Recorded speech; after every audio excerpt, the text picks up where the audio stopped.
ఓం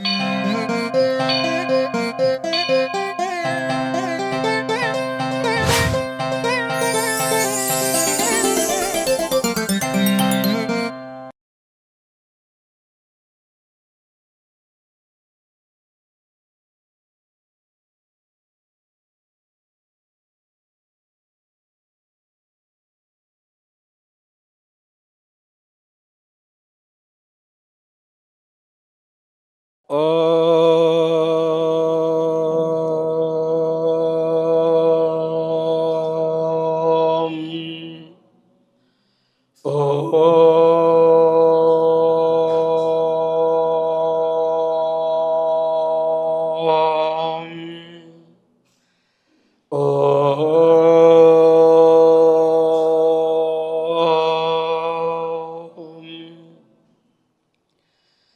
ఓం గురుర్బ్రహ్మా గురుర్విష్ణు గురుర్దేవో మహేశ్వరః గురు సాక్షాత్ పరబ్రహ్మ తస్మై శ్రీ గురవే నమః. ఓం శంకరం శంకరాచార్యం కేశవం బాదరాయణం సూత్రభాష్యే కృతౌ వందే భగవంతౌ పునః పునః. ఓం యుక్తాహార వికారాయ వివిక్తస్థలవాసిని మలయాలయతీంద్రాయ బ్రహ్మనిష్టాయ తే నమః. ఓం కృష్ణం కమలపత్రాక్షం పుణ్యశ్రవణకీర్తనం వాసుదేవం జగద్యోనిం నౌమి నారాయణం హరిం. ఓం సర్వమంగళమాంగళ్యే శివే సర్వార్థసాధికే శరణ్యే త్రయంబకే గౌరీ నారాయణి నమోస్తుతే. ఓం సహనా భవతు సహనౌ భునక్తు సహ వీర్యం కరవావహై తేజస్వినావధీతమస్తు మా విద్విషావహై. ఓం శాంతి. హరి ఓం. హరే రామ రామ రామ హరే హరే.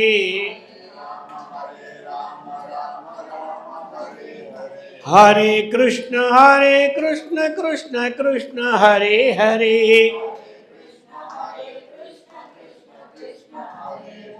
హరే రామ రామ రామ హరే హరే.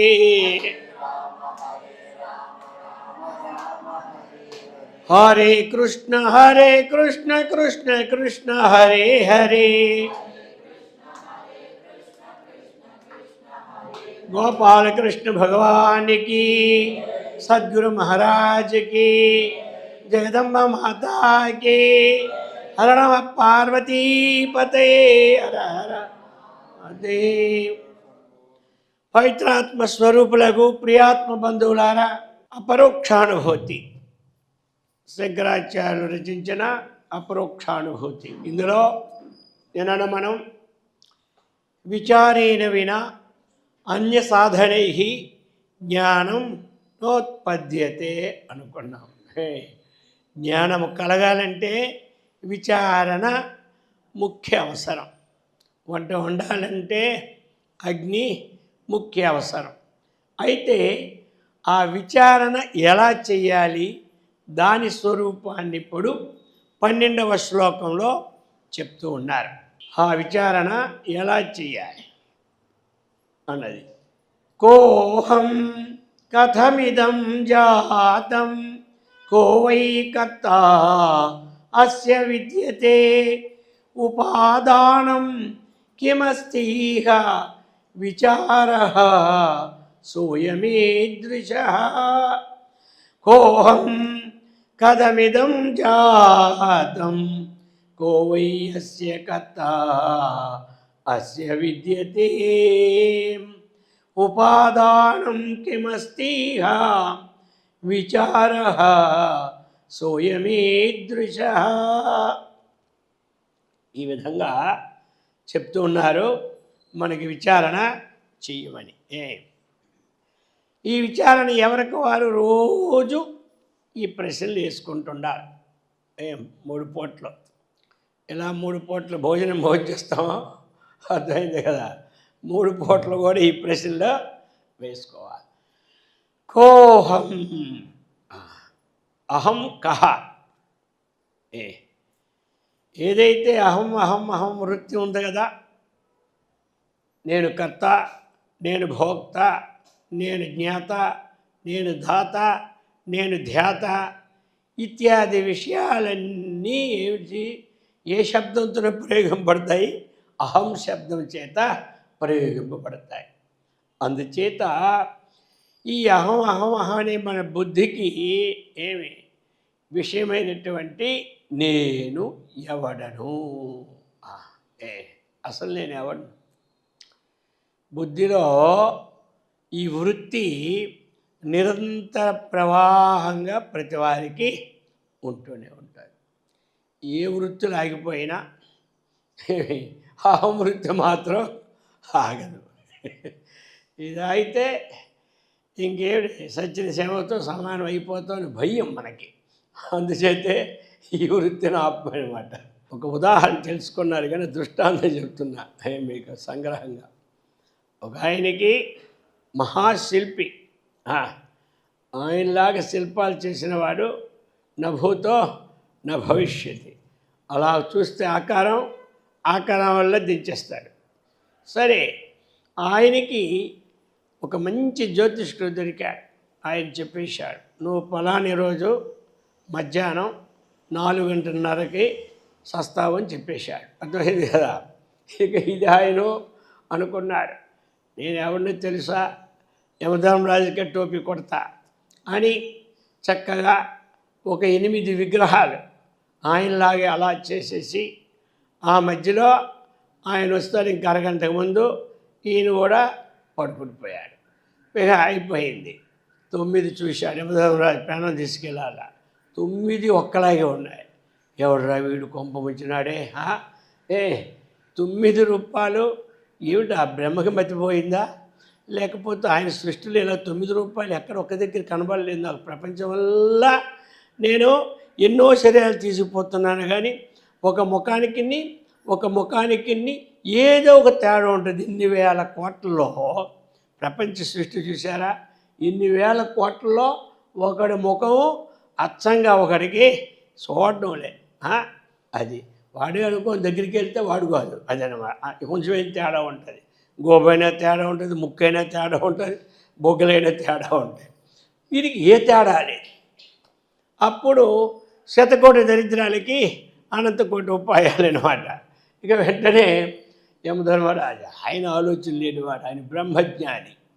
యమధర్మరాజు దేవేంద్రుడు కూడా అటువంటి జ్ఞానం లేదు కానీ యమధర్మరాజుకు ఉన్నటువంటి జ్ఞానం అమోఘమైన జ్ఞానం అన్నమాట.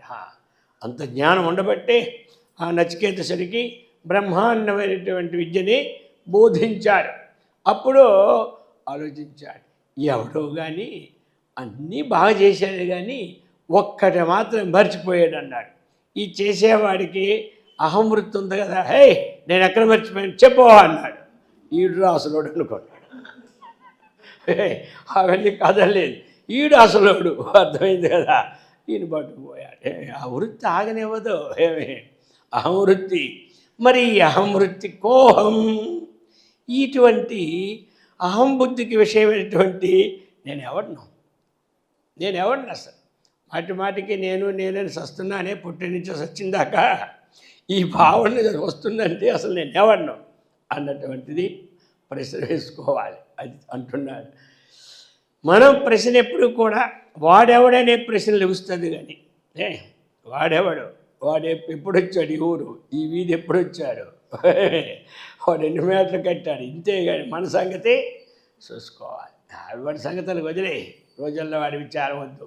కోహం నేను ఎవడ్ను. ఇంకా కథమిదం జాతం, ఇదం నామరూపాత్మకమైనటువంటి ఈ సమస్త ప్రపంచము.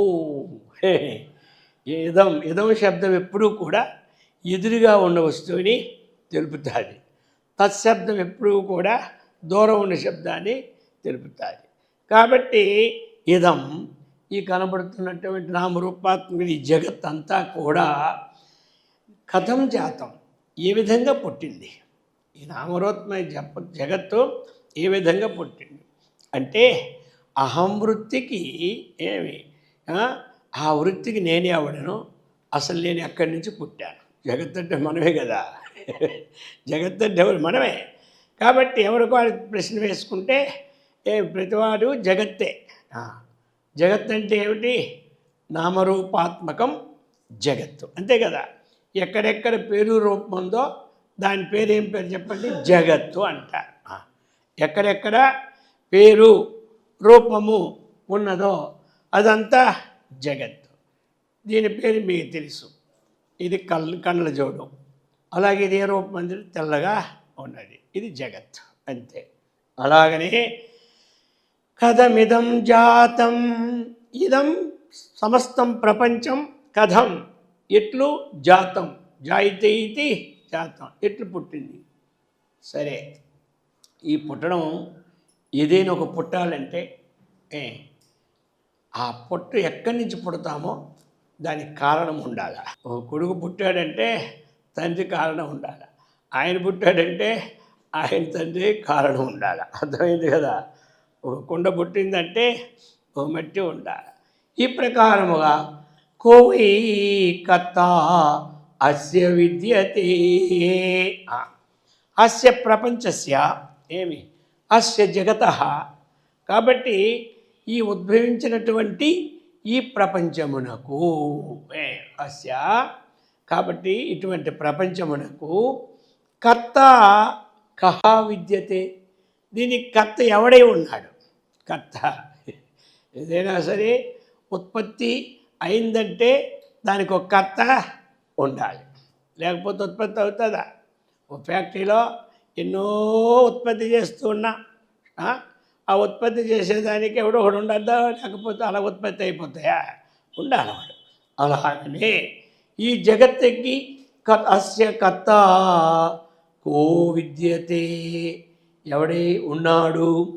ఇక ఉపాదానం కిమస్తిహ, ఉపాదానం కిమస్తిహ, ఇహ ఈ అస్మిన్ ప్రపంచం ఉత్పత్తి కావడానికి, ఇహ అంటే ఈ లోకం అన్నమాట, అముత్ర అంటే పరలోకం, ఇహ అంటే ఈ లోకం ఉత్పత్తి కావడానికి ఒక ఉపాదానం ఎవరు? ప్రతి వస్తువు ఉత్పత్తి కావాలంటే ఉపాదాన కారణం ఉండాలి. అది ఉపాదానం అంటే ఏమిటంటే మనకి కుండ చెయ్యాలంటే మట్టి అవసరం, ఆ మట్టిని ఏమంటారు? ఉపాదాన కారణం. ఉపాదాన కారణం అది మట్టి యొక్క ఉపాదాన కారణము నుండి ఘటమనే కార్యము ఉత్పత్తి అయింది. అలాగనే ఈ జగత్ అనే కార్యానికి ఉపాదాన కారణం ఎవరు అని విచారణ. ఇది ఎవరు? ఇది ఈ విచారణ అంతా స్వయం విచారణ. తన యొక్క స్వరూపం, తన దేహం, నేను ఎవడ్ను, ఈ పనులు నేనే చేస్తున్నాను కదా, అసలు నేను ఎవడ్ను, అసలు నేను ఎక్కడి నుంచి వచ్చాను, అసలు నేను రావడానికి ఎవడ కర్త? ముందు జగత్ సంగతాలు ఉంచండి, ముందు తనకు తాను వేసుకోవాలా. నేను రావడానికి ఎవడ కర్త? ఇప్పుడు నేను ఇక్కడ పుట్టడానికి మా తల్లిదండ్రుల కర్తను ఒప్పుకుంటాం, వాళ్ళు పుట్టడానికి వాళ్ళ తల్లిదండ్రులు, అలాగ మొదట పుట్టే కర్త ఎవరు అన్నటువంటి విచారణ చేసుకోవాలి. కానీ అంతవరకు చేస్తాం మనం. ఎక్కడైనా కాశీలో పిండాలు పెట్టాలంటే 3 తాతల్ని గుర్తుపెట్టుకుంటాం. మీ తాత ఎవడు, వాడి తాత ఎవడు, వాడి తాతలు అడుగుతున్నాడు. అంతకన్నా తాతలు ఆయన కూడా అడగడు. అలాగ అడిగితే కొంచెం జ్ఞానమైన కలుగుడు మనకి తాతలు ఎక్కడి నుంచి వచ్చారని. కాబట్టి అది ఉపాధానం కిమస్తీహ సోయం విచార ఈదృశ. అయా ఇటువంటి విచారం కర్తవ్యం, విచారణ చేయమన్నాడు. విచారేణ వినా అన్ని సాధనే హి జ్ఞానం నోత్పద్యతే. నేను అనుకున్న విచారణ లేకుండా ఆత్మజ్ఞానం కలగదు. మరి ఆ విచారణే మనకు ఆత్మజ్ఞానం కలగాలంటే ఎలాంటి విచారణ చేయాలి? చక్కని విచారణలేమి వద్దనం, అవన్నీ ఉపకారాలే. కానీ తన విచారణ తాను చెయ్యాలి. లోకంలో 190 మంది ఇతర విచారణలు, ఇతర ఇతిహాస విచారణలతోనే తృప్తి పొందుతున్నారు. కానీ ఈ ఇతిహాసాలన్నీ రావడానికి కారణం ఏమిటి? మరి ఈ వ్యక్తులందరి రావడానికి కారణం విచారించే వాళ్ళు 100కి 1 ఉండడం అరుదు. అర్థమైంది కదా? దగ్గరవన్నీ ఇటువంటి ఇతిహాసాల విచారణలతోనే జీవిత గమ్యం గడిచిపోతూ ఉన్నది. ఆ విచారణ చెయ్యాలి, కానీ తన విచారణ జరగాలి. అందుకు చెప్తున్నారు, కోహం నేనెవడను, కథమిదం జాతం నేను ఎలా పుట్టాను, ఈ ప్రపంచం ఎలా పుట్టింది, అస్య కర్త కో విద్యతే దీనికి కర్త కారణభూతుడు ఎవడు కారణం. ఆ విధంగా ఒక ఉపాదాన కామం కిమస్తి విచార సోయమీదృశ అని ఈ 12వ శ్లోకంలో ప్రశ్నల వర్షము మనకి ఏమి కురిపించారన్నమాట. మొత్తం మనకి ఎన్ని ఉన్నాయి? ఇందులో 4 ప్రశ్నలు ఉన్నాయి. ఇందులో 4 ప్రశ్నలు. అది ఇక చెప్తున్నారు విచారణ విషయం. 13వ మంత్రంలో నాహం భూతగణో దేహో నాహం చక్షగణస్తదా హేతద్విలక్షణః కశ్చిద్విచారః సోయమీదృశః నాహం భూతగణో దేహః నాహం చ అక్షగణస్తదా ఏతద్విలక్షణః కశ్చిత్ విచారః సోయమీదృశః. ఇందా చెప్పాను, కోహం నేనెవడ్ను. అర్థమైంది కదా? అంటే ఇప్పుడు చెప్తున్నాడు, అహం భూతగణో దేహః నాస్తి. భూతగణ దేహాన్ని నేను కాదు. గణము అంటే సమూహం అనుకున్నాం మనం. భూతగణాలన్నీ 5: ఆకాశము, వాయువు, అగ్ని, జలము, పృథ్వీ, భూమి. ఇదే భూతగణం. అర్థమైంది కదా? ఇంకెక్కడ కాదు, ఎక్కడో భూతాలు దెయ్యాలు గణం కాదు ఇది. అర్థమైందా? ఇది ఎక్కడో భూతాలు దెయ్యాలో గణం కాదు. ఈ భూతాలే వదిలించుకుంటే ఈ భూతాల స్వరూపం తెలుసుకుంటే ఏ భూతం రాదు మన దగ్గరికి. అర్థమైంది? ఈ భూతాల యొక్క వాస్తవిక స్వరూపం తెలుసుకుంటే ఏ భూతం రావడానికి మధ్య భయపడిపోతే. అందుచేత ఈ భూతాలు మా స్వరూపాన్ని తెలుసుకోవాలి. సరే, అహం భూతగణం నా.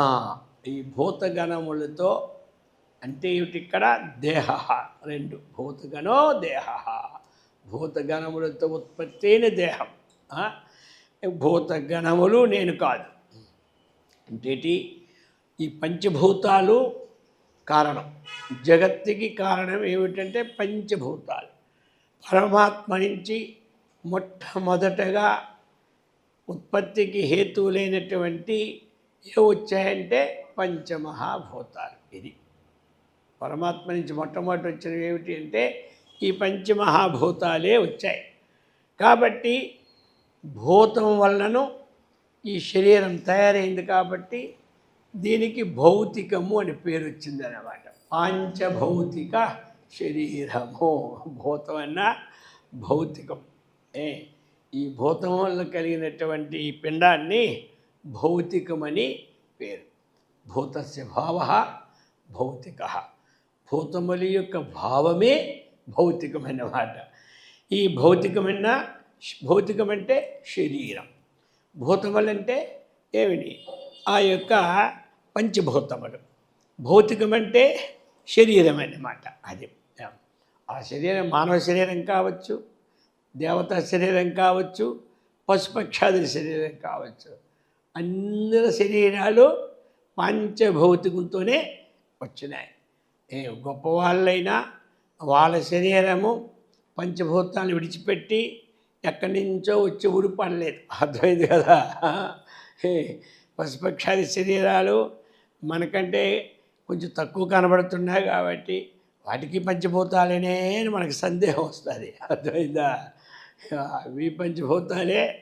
నక్కపల్లి పంచభూతమే, కుక్క పంచభూతమే, పిల్లి పంచభూతమే, మానవుడు పంచభూతమే, దేవేంద్రుడు పంచభూతమే, విష్ణువు పంచభూతమే, ఈశ్వరుడు పంచభూతమే, బ్రహ్మదేవుడు పంచభూతమే. బ్రహ్మాది 33 కోట్ల దేవతలు పంచభౌతిక శరీరం అన్నమాట. శరీరం వచ్చింది అంటే ఇంకొక మార్గం లేదు. ఇది తెలుసుకోవాలి.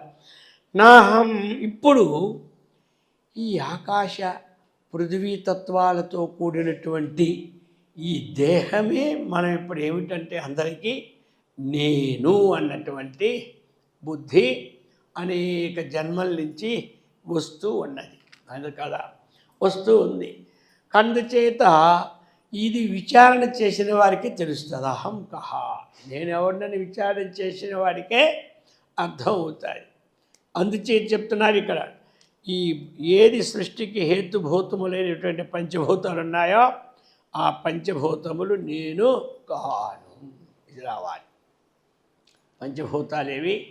ఆకాశం వస్తుంది, అది అవకాశం ఇచ్చింది ఇంట్లో. ఇది నేనా? నాకంటే భిన్నముగా ఉంది. నేనైతే నేను వెళ్ళిపోతున్నప్పుడు నాతో వస్తుండాలి. ఇది రాదు.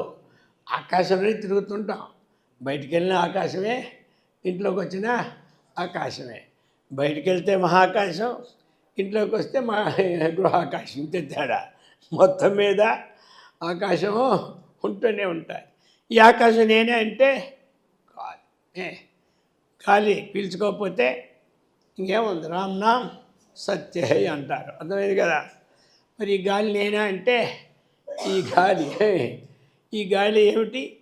ఇది కూడా మహాగాలి ఉంది, సామాన్య గాలి ఉంది, మధ్యమ రకం గాలి ఉంది. ఆ మహాగాలి వచ్చిందంటే మొత్తం చెట్లన్నీ ఇరిగిపోతాయి. ఆ మధ్యమ గాలి వీస్తేనే హాయిగా ఉంటుంది. ఈ గాలి వెళ్ళొస్తేనే ఈ ప్రాణం నడుస్తాడు. ఈ 3 గాలులు కూడా ఆ వాయు స్వరూపం నేను కాదు.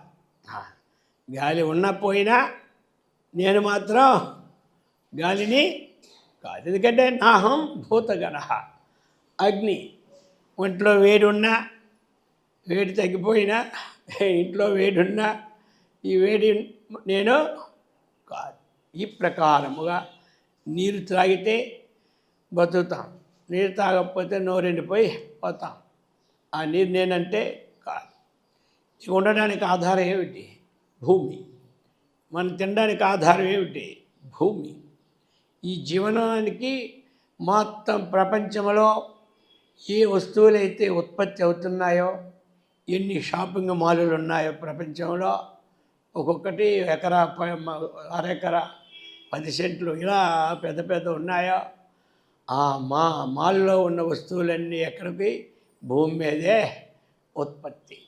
ఎంత ఉత్పత్తి అయినా ఆ భూమి నేను కాదు. ఈ విచారణ చేయమన్నాడు. కాబట్టి నాహం భూతగణ, పంచభూతాలు నేను కాదు.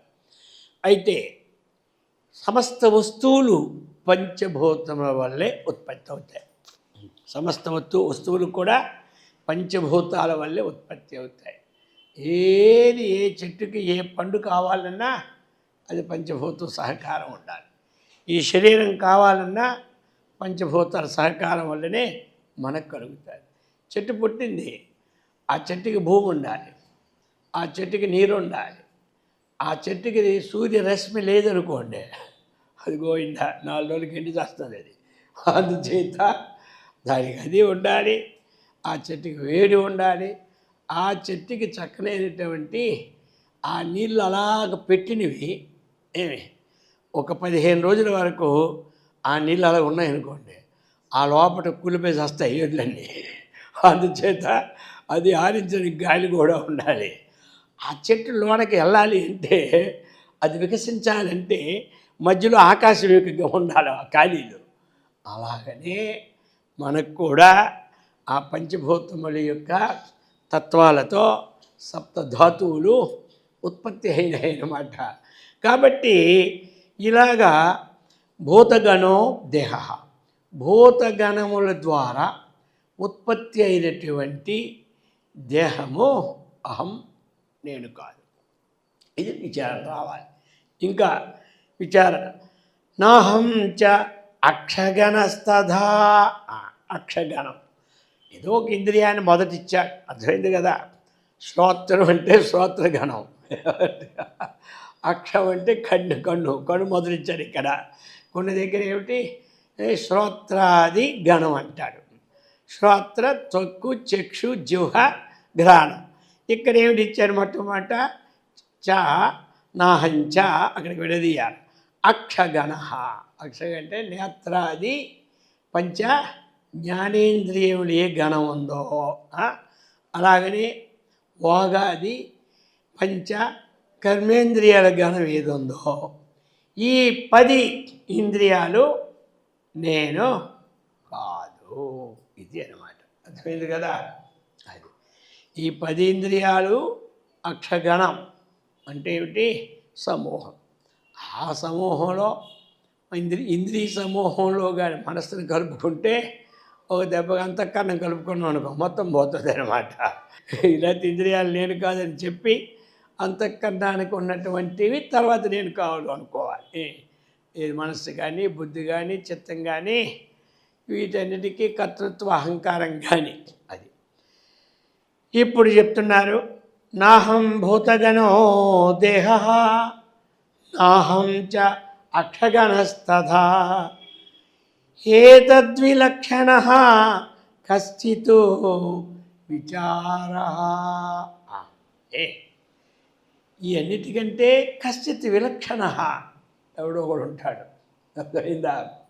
ఈ అన్నిటికంటేనే కశ్చిత్ అంటే ఒకనొకడు, విలక్షణ, విలక్షణ అంటే వీరుగా ఎవడున్నాడు. అది సోయమీదృశ. ఇవి నేను కాదు, ఇవి నేను కాదు అన్నప్పుడు వీటికంటే విలక్షణుడు ఒకడు ఉంటాడు కదా. అది ఈ ప్రకారమైన విచారణ చేయమన్నారు. ఈ ప్రకారముగా చేస్తూ ఇక ఇప్పుడు చెప్తున్నారన్నమాట. ఈ జగత్తు ఏమి పుట్టడాన్ని ఉద్భవించినందుకానికి అక్కడ ఏం చెప్పారు, ఈ విధంగా చెప్పి అస్య కర్త ఏమి, దీనికి కర్త ఎవరు, ఈ జగత్తుకి ఉత్పత్తి కారణం ఏమిటి. మొదటి ప్రశ్న కోహం, రెండవ ప్రశ్న కథమిదం జాతం, ఇది ఉత్పత్తి ఎక్కడి నుంచి వచ్చింది, మూడవది ఏమిటి దీనికి కర్త ఎవరు. అది ఇక్కడ చెప్తున్నారు ఇందులో. అంటే ఇక్కడ ఎలా పుట్టింది, దానికి కర్త ఎవరు అన్నటువంటి విషయాన్ని అన్నీ కలుపుతున్నారు ఇందులోనమాట.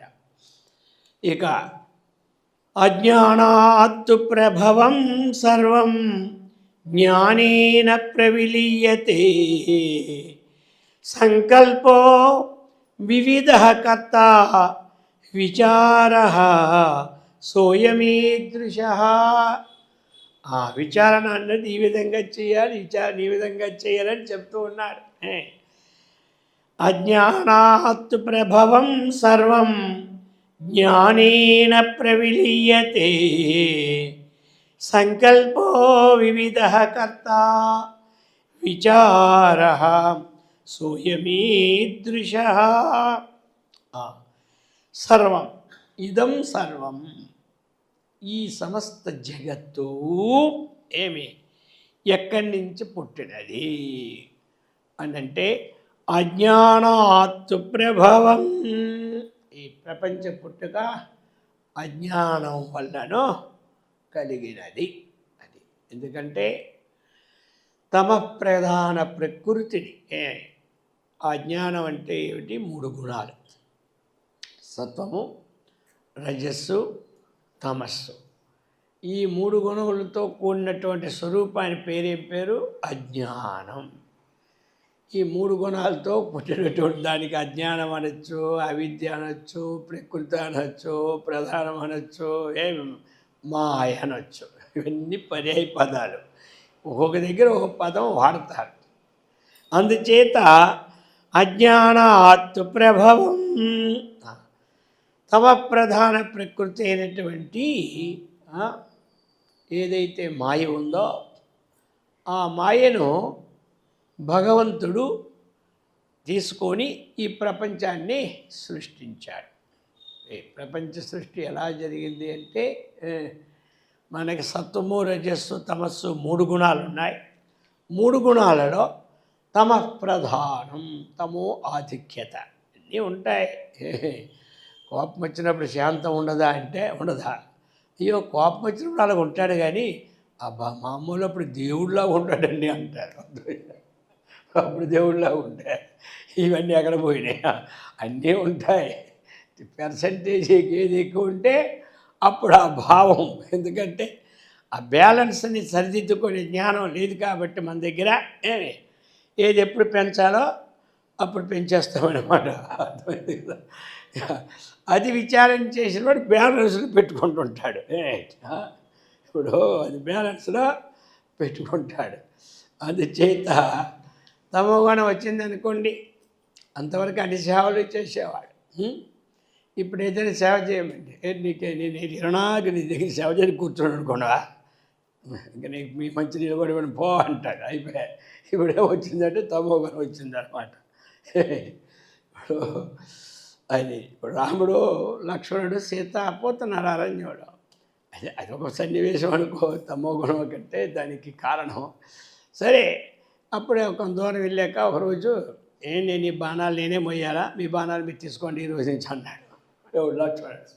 ఇక రాముడు నవ్వుకోని తీసుకున్నాడు. ఆయన మోసుకొని పట్టుకుపోయాడు. అలాగా 1 కిలోమీటర్. ఆ కిలోమీటర్ అయిపోయిన తర్వాత, అయ్యయ్యో నేను చాలా పొరపాటు చేసిన సాష్టాంగ నమస్కారం తీసుకొని ఇమ్మన్నాడు. ఏమంటే ఇచ్చేశాడు. అర్థమైంది కదా? అప్పుడు ఆయన నవ్వుకొనే ఉన్నాడు, ఇప్పుడు ఆయన నవ్వుకొనే ఉన్నాడు. రాముడికి ఏం చేయలేదు. ఏంటాకి కారణం వచ్చిందన్నాడు. ఇదిలే వస్తుందిలే, అప్పుడప్పుడు తమోగుణ ప్రవృత్తి మానవుడికి ఆధిక్యత వస్తుంది. ఒకటి. రెండో విశేషం ఏమిటంటే, ఇక్కడ అనేక మంది రాక్షసులని చంపి, ఇది రాక్షసులు కాదు మునుల్ని, రాక్షసుల మునులని చంపేసినటువంటి ప్రదేశం. అందుచేత అనేక మంది నష్టపోయిన ప్రదేశం. అటువంటి ప్రదేశంలో అడుగు పెట్టేటప్పుడు నీకు వికారం కలిగి తీసుకోమన్నామని చెప్పాడు. అర్థమైంది కదా? ఆ ప్రదేశం దాటిపోయి కానీ మళ్ళీ నహించేసామన్నాడు. అందుకనే స్థలమహాత్యం అంటారు. అర్థమైంది కదా? స్థలమహాత్యం అంటే ఏమిటి? అది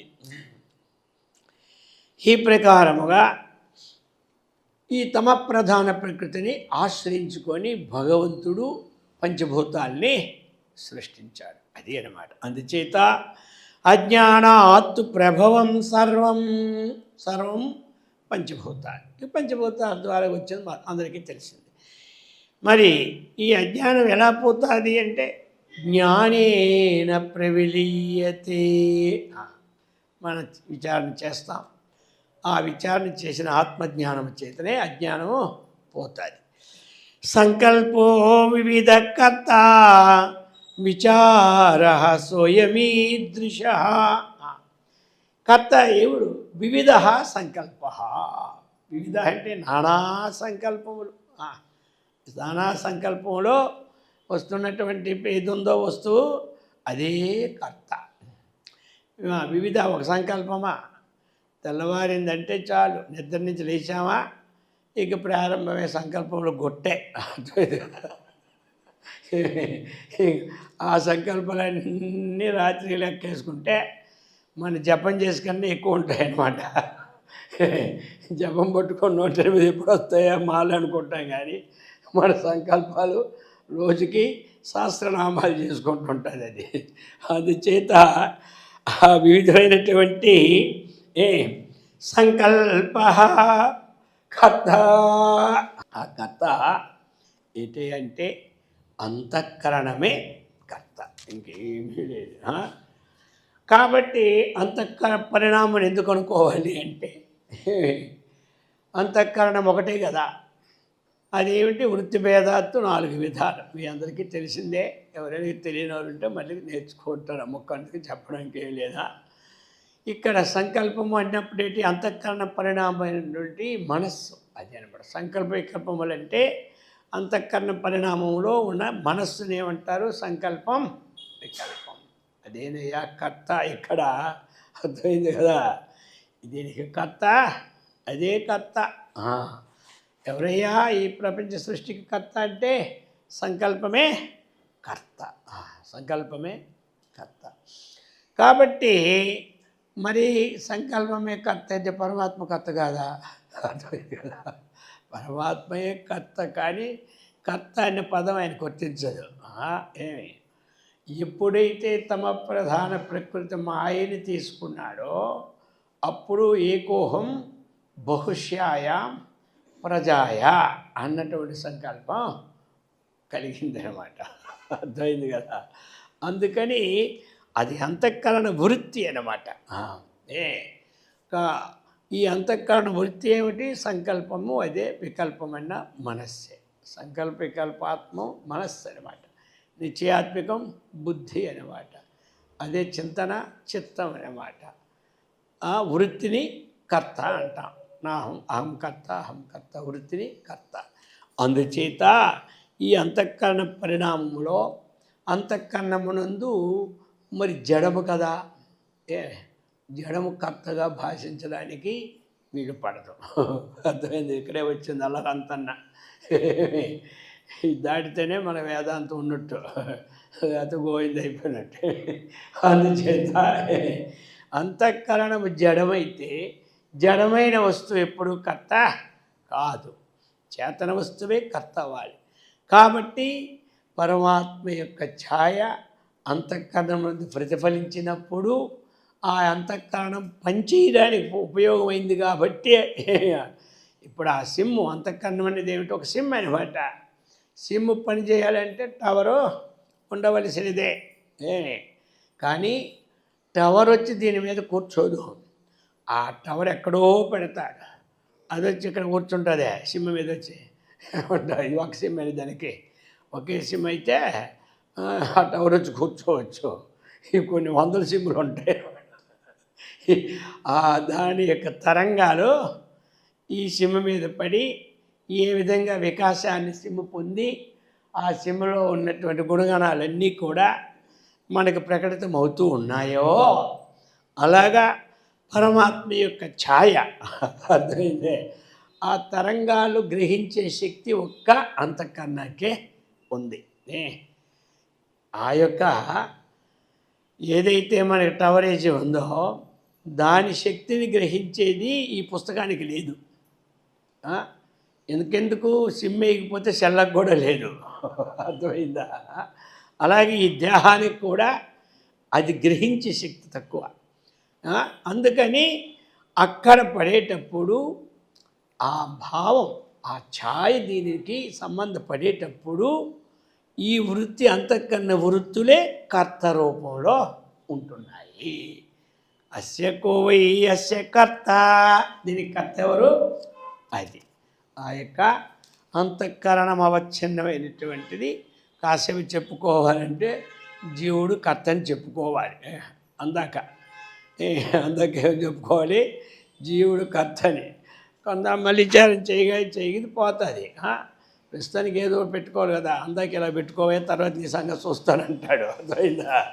అది ఆ ప్రకారంగా ఇక్కడ కర్త అంతఃకరణ పరిణామమే కర్త. అది ఈ ప్రకారముగా ఏతద్విలక్షణ.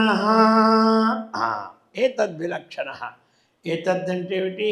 ఈ భూతేంద్రియ గణానికి, ఈ అక్షగణానికి, ఈ దేహానికి విలక్షణమైనటువంటి కశ్చిత్తు ఈదృశ ఒకడు ఉన్నాడు. అతడెవరు మనం తెలుసుకోవాలి. ఇది విచార. ఇటువంటి విచారమే విచారం. ఇదే జ్ఞాన సాధకం, జ్ఞానబోధకం, జ్ఞానామృతం. ఈ సాధనలోనే కలుగుతాయి. ఈ ప్రకారముగా చెప్తూ ఉన్నారు ఇక్కడ. అజ్ఞానాత్ ప్రభవం సర్వం జ్ఞానేన ప్రవిలీయతే సంకల్ప వివిధ కర్త విచార సోయమీదృశ. ఈ విధంగా విచారణ చేయమన్నారు. చెప్పి ఇప్పుడు చెప్తున్నారు. దీనికి ఇక ఇప్పుడు ఏం చెప్పబోతూ ఉన్నారు అంటే ఉపాదానం. అహం, కోహం అనే దానికి సమాధానం ఇచ్చారు. కథమిదం జాతం అంటే ఇదంతా కూడా అజ్ఞానించే పుట్టిందని చెప్పారు. కర్త ఎవరంటే ఈ యొక్క అంతఃకరణ పరిణామమే కర్త అని షార్ట్ కట్లో అన్నీ చెప్పాం కదా, షార్ట్ కట్. ఇప్పుడు ఉపాదానం కిమస్తిహ, ఇక్కడ ఉన్నటువంటి 4వ ప్రశ్నకి ఇక్కడ ఇప్పుడు మనకి సమాధానం ఇస్తూ ఉన్నారు. ఇక ఏతయోర్యదుపాదానమేకం సూక్ష్మం సత్వవ్యయం యదా వా మృద్ఘటాదీనాం విచార సోయమీదృశ. అయ్యా, ఉపాదానం ఇంకో దగ్గర ఎక్కడ లేదు. అర్థమైందా? ఇప్పుడు మీకు చెప్పించాము 2 విషయాలు. ఏమిటి? ఒకటి అజ్ఞానము, 2 సంకల్పం. ఏతయోహో అంటే ద్వితీయ విభక్తి అన్నమాట. ఎత్తు ఏది? ఏతయోహో ఈ రెండింటికి ఉపాదానం. ఈ రెండే ఉపాదానం.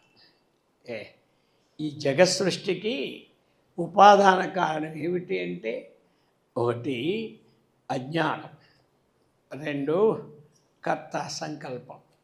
ఈ 2 అది. కాబట్టి ఏతయో యదుపాదానం, ఇది ఉపాదానం. మరి ప్రపంచంలో ఉపాదాన కారణం ఉంటుంది, లేకపోతే పని అవ్వదు. పుట్టి ఉపాదానంతో కూడా అవ్వదు. పుట్టి మట్టి ఉంటే పని అవుతుందా? పని కాదు. కానీ ఆ మట్టిని చేసేవాడు ఒకడు ఉండాలి.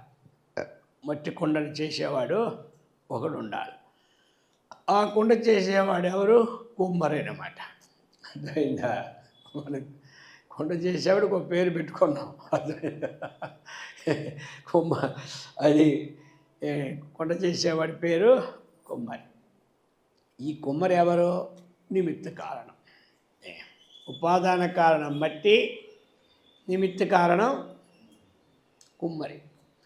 లోకములో ఉపాదాన కారణము భిన్నముగా ఉంటుంది, నిమిత్త కారణము భిన్నంగా ఉంటాయి. కార్యోత్పత్తికి కారణాలు 2 లోకములో. కార్యోత్పత్తికి కారణాలు 2. కార్యం అంటే ఏమిటి? కనబడుతున్నది కార్యం. వస్తువు తయారైనాక కుండ కార్యం అంటారు, ఒక పెన్ను కార్యం అంటారు, ఒక సెల్లు కార్యం అంటారు, ఒక వస్త్రము కార్యం అంటారు, ఒక పుస్తకము కార్యం అంటారు. ఇదంతా ఏమిటి? కార్యం. అర్థమైంది కదా? ఈ కార్యం ఉత్పత్తికి ఒకటి కారణం ఉంటుంది. అర్థమైంది కదా?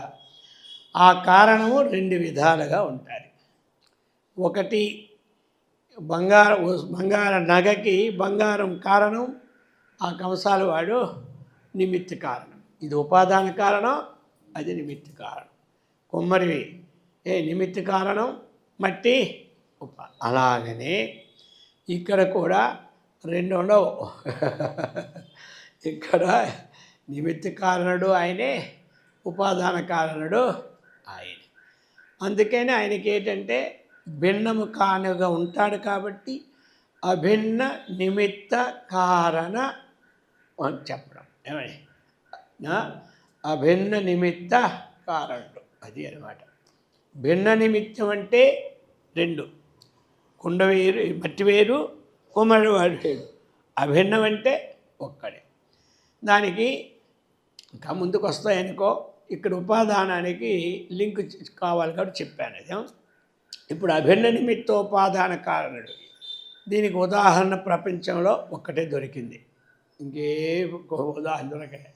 అదేమిటి అంటే అదే ఊర్ణనాభి, సంస్కృతంలో, తెలుగులో సాలిపురుగు. అర్థమైందా? సాలిపురుగు దారాన్ని ఉత్పత్తి చేస్తుంది, గూడు అల్లుతుంది. ఇది అన్నమాట. ఈ ప్రకారముగా ఏ తయోహో ఏమి యదుపాదానం, ఎట్లాగైతే ఇవన్నీ ఉపాదాన కారణము ఉంటుంది. తయో అంటే అజ్ఞాన సంకల్పాలకు ఈ ఉపాదాన కారణము ఇదే, ఈ రెండిటి ఉపాధి. అయితే ఇక్కడ మరి ఇవి కన్నా భిన్నమైనది ఒకటి ఉంటుంది. అదేమిటి? ఏకం సూక్ష్మం సత్ అవ్యయం.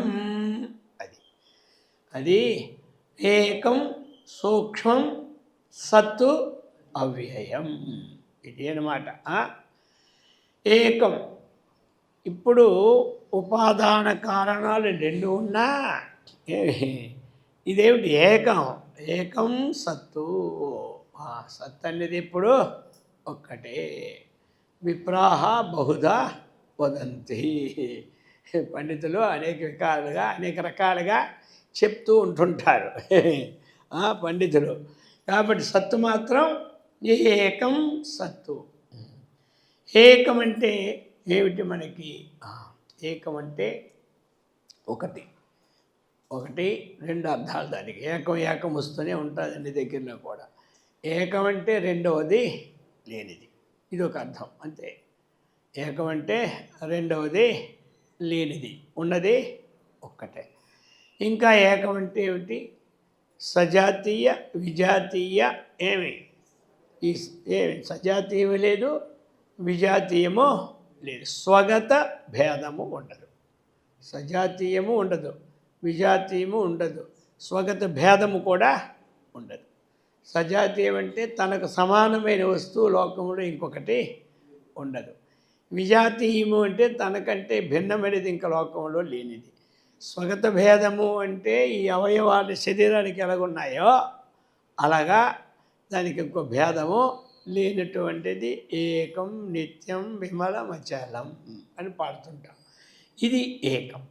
ఇంకా ఎలాంటిది? ఇది సూక్ష్మమైనటువంటిది. ఈ సూక్ష్మం అంటే అణువు అన్నమాట. అణురణీయాన్, అణువు కంటే అణువైనటువంటిది. అణువే మనకు కనబడదు, దానికంటే ఇది సూక్ష్మమైనది. దానికంటే సూక్ష్మం ఐదు కాబట్టే బుద్ధిగ్రాహ్యం అతీంద్రియం. భగవద్గీత ఏం చెప్పింది? అతీంద్రియం, ఇంద్రియములకు గోచరము కానటువంటిది. ఇంద్రియాలకు గోచరం కానటువంటిది అది అన్నమాట. అది దాన్ని ఇంద్రియాలకి గోచరమైనవన్నీ స్థూలాలు అంటారు. ఈ ఇంద్రియాలకి ఏది గోచరం అవుతుందో అవన్నీ దాన్ని ఏమంటారు? స్థూలం అంటారు. మనకి కనబడుతున్నాయి కాబట్టి అన్ని స్థూలాలు. ఇంద్రియాలకి గోచరము కాదు కాబట్టి సూక్ష్మమైనటువంటిది భావం. అది సాధకుడికి ఇవన్నీ కొంతవరకు ఉపయోగపడతాయి అన్నమాట. అలాగా ఇక సత్తు. సత్తు అంటే ఏమిటి? ఉన్నది. అదే సత్ అంటే ఉన్నది. కాబట్టి అది సత్పదార్థం కాబట్టి ప్రతి వారు ఉన్నాను అనే పదం వాడతారు. అది ఉన్నాను అని. ఉన్నాననే పదం ఎప్పుడూ ఉంటుంది. అర్థమైందా? ఉన్నాననే పదం ఇప్పుడు ఉంటుంది.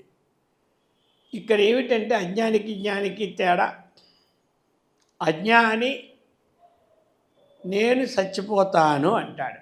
ఏమంటాడంటే నేను చచ్చిపోతానని. అర్థమైందా? ఈ ఆత్మజ్ఞాని నా దేహం పోతుంది అంటాడు. ఇంతే తేడా. అర్థమైంది కదా? వీడు నేను దానికి చావు లేదు కాబట్టి చచ్చిపోతామన్న పదము నేనుకు వర్తించదు. ఆ నేను అంటున్నాడో అది కర్తృత్వ బుద్ధితో అంతఃకరణ పరిణామ ధర్మమే కానీ తన స్వప్రకాశ ధర్మమో కాదు. అందుచేత అలాగా చెప్పి అవ్యయం ఆ నేను అన్నటువంటిది నాశరహితమైనటువంటి అని చెప్పి ఇప్పుడు ఉపాదానానికి ఉదాహరణ ఇచ్చారు కిందని. యథావా మృద్ఘటాదీనాం, అది అంటే లోకంలో ఉపాదాన కారణానికి ఏమిటంటే ఒక ఘటం కావాలంటే మృత్తు ఉండాలి. ఆదిపదం చేత లోకంలో ఉన్న వస్త్రం కావాలి అంటే దారం ఉండాలి. ఏ వస్తువు కావాలి అంటే దానికి తగినది ఇనప వస్తువు అయితే ఇనుము ఉండాలి, వెండి వస్తువు అయితే వెండి ఉండాలి, బంగారు వస్తువు అయితే బంగారం ఉండాలి. అది ఆదిపదం చేత. విచార సోయమీదృశ, ఈ ప్రకారమైనటువంటి విచారణ చెయ్యాలి అని చెప్తున్నారు. ఈ ప్రకారమైనటువంటి విచారణ అంటే ఉపాదానములో 3 ఉంటాయి: సృష్టి, స్థితి, లయం. అదే ఉపాదానానికి ఈ 3 ఉంటాయి అన్నమాట. ఈ 3టికి కారణమైందేదో అదే ఉపాదానం. ఉత్పత్తి లయాలకి కారణమై ఉన్నదాననే ఉపాదానము అంటారు. ఇప్పుడు ఘటం ఉత్పత్తి అయింది, స్థితి అదేమైంది, మంచి ప్రకాశమానంగా ఉండి మనకు ఉపయోగం పడింది. మరి కొన్నాళ్ళకి ఏమైపోతుంది, అది ఘటం బదులయ్యి మట్టిలో కలిసిపోతుంది.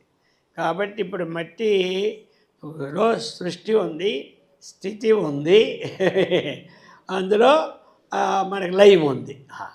సృష్టి అంటే ఇది ఒక కుండ ఉత్పత్తి కారణభూతమైన ఆకారం ఉంది కాబట్టి అది సృష్టి అన్నమాట. స్థితి అంటే ఆ కుండ బయటికి రావడమే స్థితి అన్నమాట. అర్థమైంది కదా. కాబట్టి లయం అంటే అది బద్దలైపోయి, మట్టి బద్దలైపోయి ఎక్కడ బంగారంలో కలియదు, బంగారం బద్దలైపోయి అది బంగారం పోతే మట్టిలో కలుస్తుంది, కానీ మట్టి అక్కడ అలా అంతా మట్టే, కానీ మట్టి ఉదాహరణ ఇక్కడ మనం అలా ఈ ప్రకారముగా చెప్తూ ఉన్నారనమాట. అలాగనే మరి ఈ ప్రపంచంకి కూడా ఏతో వాయుమాని భూతాని జాయంతే ఏన జాతాని జీవంతి యత్ ప్రయత్న విసంవిసంతీతి తజ్జిజ్ఞాసస్వ తతు బ్రహ్మ. కాబట్టి సృష్టి, స్థితి, లయములకు ఏవి ఆ యొక్క తమ ప్రధానాన్ని ఆశ్రయించినటువంటి ఆ ఈశ్వరుడే కానీ ఇంకొకడు కాదు అని చెప్తూ ఉన్నారు. సృష్టి అందులోనే పుడుతుంది, స్థితి అందులోంచి అభివృద్ధి చెందుతున్నది, లయము కూడా అయిపోతున్నది. అయితే అది మనకేంటంటే చెప్పు సృష్టికర్త బ్రహ్మని ఏమి నియమించారు. అంటే సృష్టి అయిన తర్వాత ఇంకా సృష్టి చేయాలి కదా. ఆ దానికి మళ్ళీ ఎట్లాగో ఎక్కువ తక్కువ ఇస్తే ధర్మ సంస్థాపనార్థాయ సంభవామి యుగే, క్షీణించిపోకుండా అభివృద్ధికి ఒక మనిషిని పెట్టాడు, అదంతా లయం చేసుకో ఒక మనిషిని పెట్టాడు. ఈ ప్రకారముగా అది. కాబట్టి ఇక్కడ ఏమిటి కావాలి మనకి, దీని ఎలాగైతే మట్టిలో సృష్టి స్థితి లయ కారణాలు 3 ఉన్నాయో అలా పరమాత్మ నుంచి పుట్టినటువంటి జగత్తు కూడా అక్కడ ఉపాధి ఒకటి మాయను పెట్టుకుంటే చాలు. పుట్టినటువంటి జగత్తులో కూడా ఆ పరమాత్మలో సృష్టి ఉంది, స్థితి ఉంది, లయం ఉన్నది. అది తీసుకొచ్చారు ఇక్కడ మనకి. ఈ ప్రకారంగా తీసుకొచ్చి ఇప్పుడు మనకి 16 దీన్ని శ్లోకమైనా మంత్రమైనా పరలే శ్లోకమైనా అనుకోవచ్చా. ఇది 16 శ్లోకంలో అహమేకోపి సూక్ష్మశ్చ జ్ఞాతా సాక్షి సథవ్యయః తదహం నాత్ర సందేహః విచారః సోయమీదృశః. ఇందాక చెప్పారు, అహమేకోపి సూక్ష్మశ్చ జ్ఞాతా సాక్షి సదవ్యయః తదహం నాత్ర సందేహః విచార సోయమీదృశః. ఇంచుమించు పూర్వశ్లోకము ఈ శ్లోకంలో భావాలు ఉంటాయి. ఒక సాక్షి ఒకటే మారింది ఏమంటారు, మారి కింద ఉందన్నమాట అక్కడ విశేషం. అత్ర సందేహ నాస్తి. ఈ జగత్ ఉపాదాన కారణం కానీ నిమిత్త కారణం సృష్టిస్తులే కారణము కానీ ఆ పరమాత్మ అన్న దాంట్లో సందేహం నాస్తి అన్నట విషయాన్ని ఇక్కడ మనకి ఇందులో అది నిర్ధారణ చేసి చెప్తుంది ఈ శ్లోకం అనమాట. అక్కడ మృద్ఘటాదీనం ఎలాగైతే సందేహం లేకుండా అది ఉన్నదో ఇక్కడ అలాగనే ఆత్మ ఇందులో సందేహం లేకుండా దీని నుంచే ఉత్పత్తి స్థితిలయాలు జరిగి ఉపాదాన కారణం అన్నటువంటిది ఇక్కడ సందేహరహితంగా చెప్తుంది ఈ శ్లోకం. కాబట్టి అహమేకోపి అహం, అహం శబ్దానికి ఏమి ఒక్కటే, ఆ పరమాత్మ అహం శబ్దానికి అది అంటే చెప్పుకోవడానికి అహం ఉండాలి కదా. మనం అహం ఇచ్చుకుంటూ ఆత్మ, అహం ఇచ్చుకుంటూ ఆత్మ, అహం ఏకోపి, అతను ఎవరు ఏకః, ఇంకెవరు సూక్ష్మ తెలుసుకున్నాం. జ్ఞాత, జ్ఞాత అంటే ఏమిటి, జడ పదార్థంలాగా అయినా ఎక్కడో ఒక కుండ ఉందనుకోండి, ఆ కుండకి ఎవడొచ్చేది తెలీదు, ఆ కుండ మీద రంగేసినా దానికి తెలీదు. దానికి ఇక మన మీద రంగేస్తే తెలియకుండా ఉంటుందే. ఒక్కరోజు ఏది హోలీ పూర్ణిమ నాడు పడితే ఊరుకుంటాం, కానీ మర్నాడు పడితే మన ప్రతాపం చూపెడతామే. అందుచేత ఆ ప్రకారముగా జ్ఞాత అన్నమాట. మనం ప్రతి ఆ పరమాత్మ జ్ఞాత, అన్ని జ్ఞాత అంటే అన్నీ తెలుసుకున్నవాడినే అంటారు.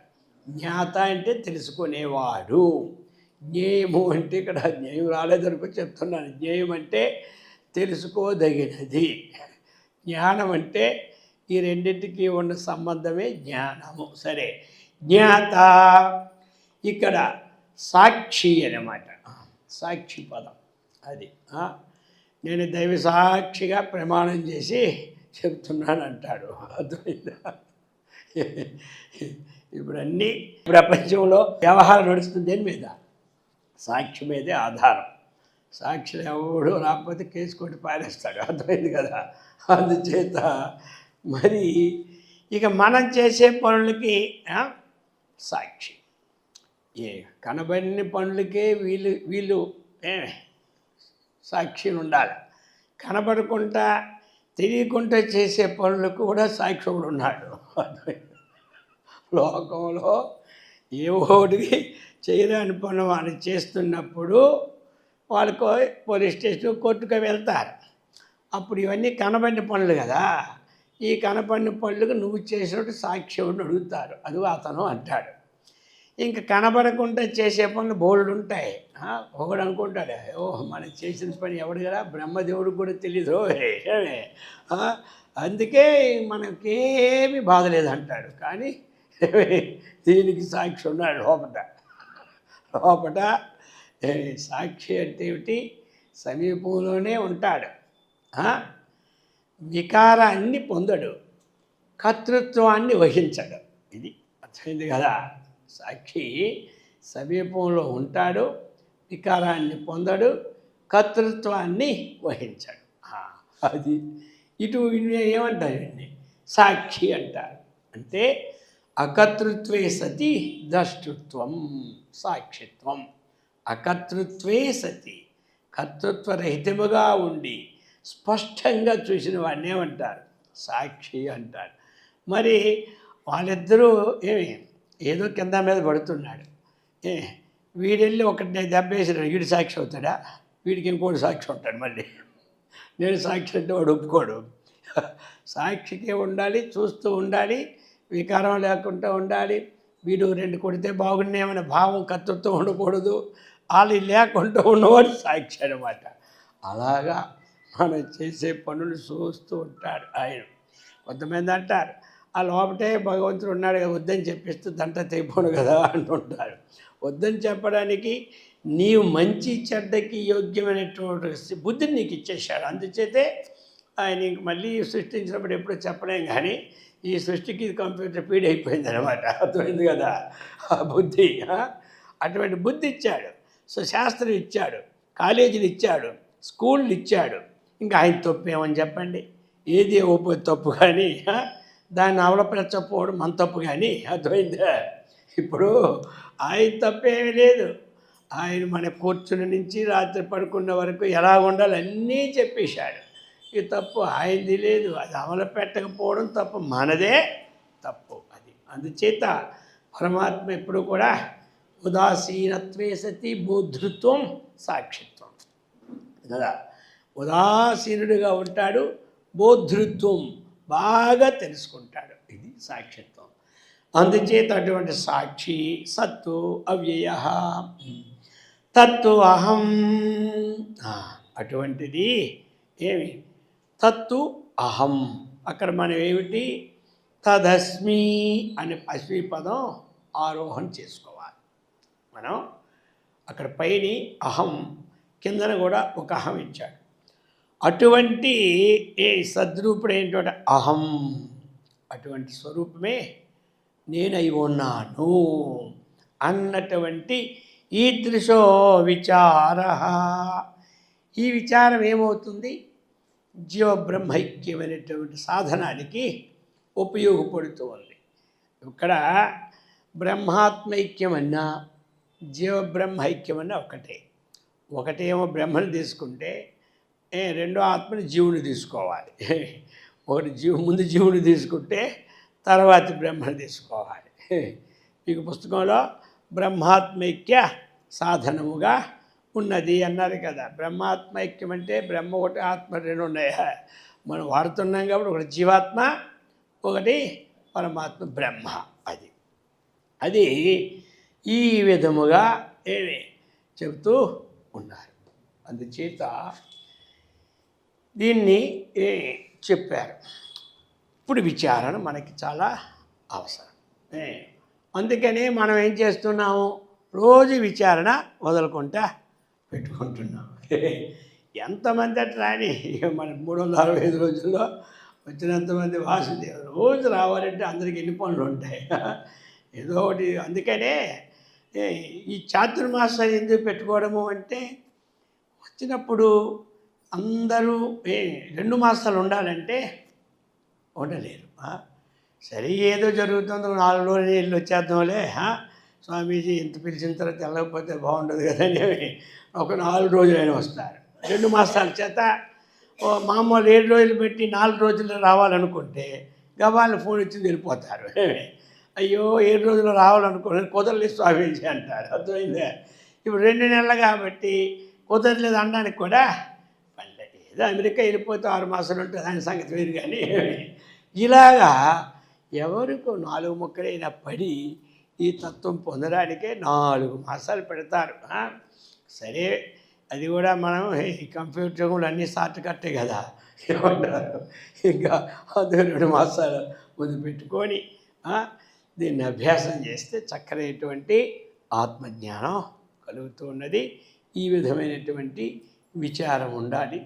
ఇంతకంటే ఏమి ఇంకా గొప్పది ఏమిటి అన్నటువంటి విషయాలన్నీ కూడా ఇంకా రేపటి నుంచి 17వ మంత్రం నుంచి ప్రారంభం అవుతాయి. కాబట్టి మరి అందరూ కూడా ఈ విచారణ చేసుకుంటూ, ఈ విచారణకు సాక్షినైనటువంటి నిత్యశుద్ధ బుద్ధ ముక్తస్వరూప భావన చేసుకుంటూ సత్కర్మనిష్ఠులమై, భగవద్భక్తులమై, ఆత్మవిజ్ఞాన సంపన్నులమై, ఆయురారోగ్య ఐశ్వర్యవంతులై అందరూ బ్రహ్మానందముతో విరాజలినట్లు ఆ యొక్క ఆచార్యుల వారు, అమ్మవారు అందరికీ సదా రక్షించుగాక.